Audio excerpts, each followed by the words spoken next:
नमस्कार मित्रांनो, नवीन व्हिडिओमध्ये तुमचे स्वागत आहे। आज आपण बनवणार आहोत फोटो फ्रेम। तर चला व्हिडिओला स्टार्ट करूया। पिक्सार्ट ॲप ओपन करायचं, त्यानंतरला बॅकग्राऊंड घ्यायचं। वाईट बॅकग्राऊंड घेतल्याच्या नंतरला तुम्हाला जी साईज पाहिजे ती तुम्ही साईज घेऊ शकता। त्यानंतरला शेप ऑप्शनला क्लिक करून एक रेक्टँगल शेप घ्यायचं, ब्लॅक कलर देऊन त्याला साईजनुसार ॲडजस्ट करा। त्यानंतरला त्याला बॉर्डर द्यायची आहे। बॉर्डर आपण साधारण 40 बॉर्डर देऊया। बॉर्डर दिल्याच्या नंतर त्याला वरच्या साईडला एकदम ॲडजस्ट करून घेऊया। ॲडजस्ट झालं की त्यानंतर आपण त्याची डुप्लिकेट लेअर करूया। डुप्लिकेट लेअर केल्याच्या नंतरला ॲडजस्ट करूया। त्यानंतर परत डुप्लिकेट लेअर करूया। तसेच थोडी खाली घेऊन अशी ॲड करूया। त्यानंतर अजून एक आपण डुप्लिकेट लेअर घेऊया। डुप्लिकेट घेऊन अशी खाली ठेवून एक चांगलीशी डिझाईन आपण तयार करू। तुम्ही अजून चांगली डिझाईन तयार करू शकता। मी एक सॅम्पल तुम्हाला दाखवतो। त्यानंतर ॲड फोटो, मॉडेलचा फोटो ॲड करा। मॉडेलचा फोटो ॲड केल्याच्यानंतर असं ॲडजस्ट करून घ्या। ॲडजस्ट केल्याच्या नंतर त्याला लेअर द्यायची खाली घ्या। खाली घेतल्याच्या नंतरला चांगले परफेक्ट जसं सेट होईल त्या हिशोबाने तुम्ही ॲड करा। ॲड केल्याच्या नंतरला ब्रश घ्या। ब्रशच्या ॲडजस्ट करा। फोटोला बॅकग्राऊंड बरोबर मर्ज करून घ्या।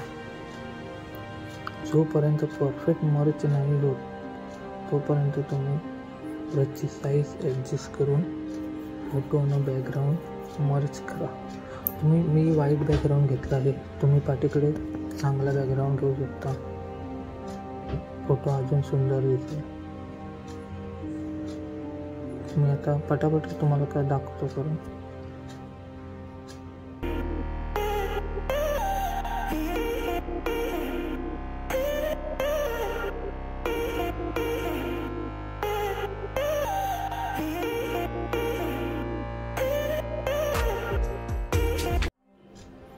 फोटोला मर्ज करून झाल्यानंतरला आपण मॉडेल दुसरा ॲड फोटो करायचा आहे। त्यानंतरला जे आपण रेक्टँगल डिझाईन बनवले त्यामध्ये त्याला चांगले ॲडजस्ट करून घ्यायचे। त्यानंतर ब्लेंडिंग मोडमध्ये जाऊन स्क्रीन मोड ओपन करायचा आहे। त्यानंतर फोटोला ॲडजस्ट करायचे आहे रेक्टँगलमध्ये। त्यानंतर ब्रश घेऊन जो फोटोचा राहिलेला भाग आहे तो रिमूव्ह करायचा।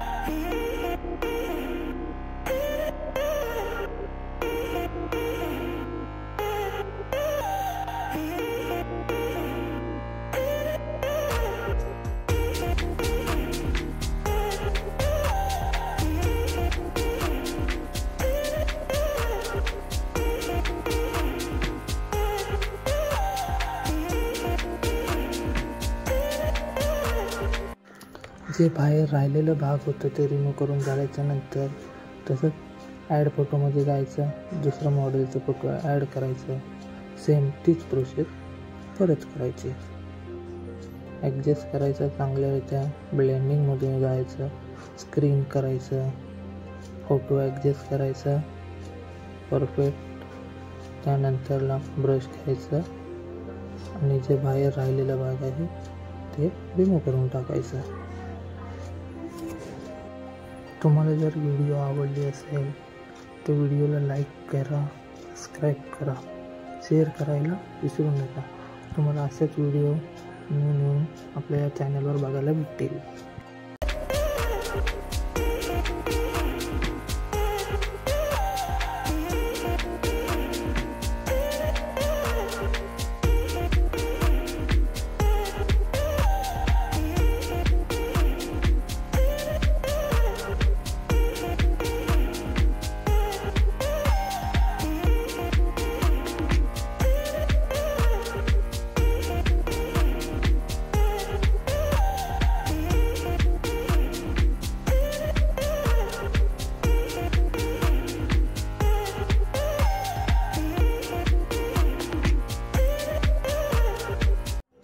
फोटोला नंतर परत सेम तीच प्रोसेस करायची आहे।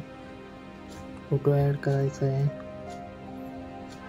सेम तीच प्रोसेस करायची आहे. मी आता ते राहिलेले फोटो पटापट ॲड करतो.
सर्व फोटो आपले ॲड करून झालेले आहेत. त्यानंतर ॲड फोटोमध्ये जाऊन कॅलेंडर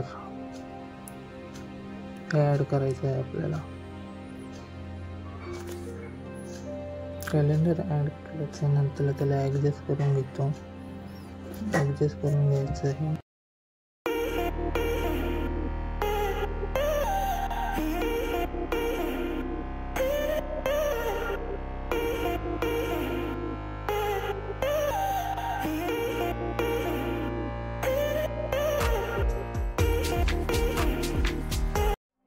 कॅलेंडर PNG ॲडजस्ट करून झाल्याच्यानंतर टेक्स्टमध्ये जाऊन जो महिना आहे तो महिना आपण ॲड करूया. मी ज्या मॉडेलचा महिना जुलै 2025 आहे तर मी ते टाकून ॲड करतो. ॲड केल्याच्या नंतरला कॅलेंडरच्या वरती ॲडजस्ट करून घ्या. फॉन्ट तुम्हाला जे पाहिजे ते तुम्ही ॲड करून घ्या. मी पिक्सआर्टमधले फॉन्ट ॲड करून तुम्हाला दाखवत आहे. ॲड करून झाल्याच्या नंतरला बड्डेची जी तारीख असेल, जशी 20 तारीख, 9 तारीख, जी तारीख असेल त्या तारखेवर आपण PNG ठेवूया. कारण PNG माझ्याकडे डिलीट झालेलं आहे. तर मी टेक्स्टमध्ये जाऊन जो टेक्स्टमध्ये झील असतो तो आपण ठेवू शकतो. तर मी बड्डेची तारीख 20 आहे तर तो 20 तारखेवर ठेवून असं ॲडजस्ट करून घेतो. परफेक्ट ॲडजस्ट करून घ्या.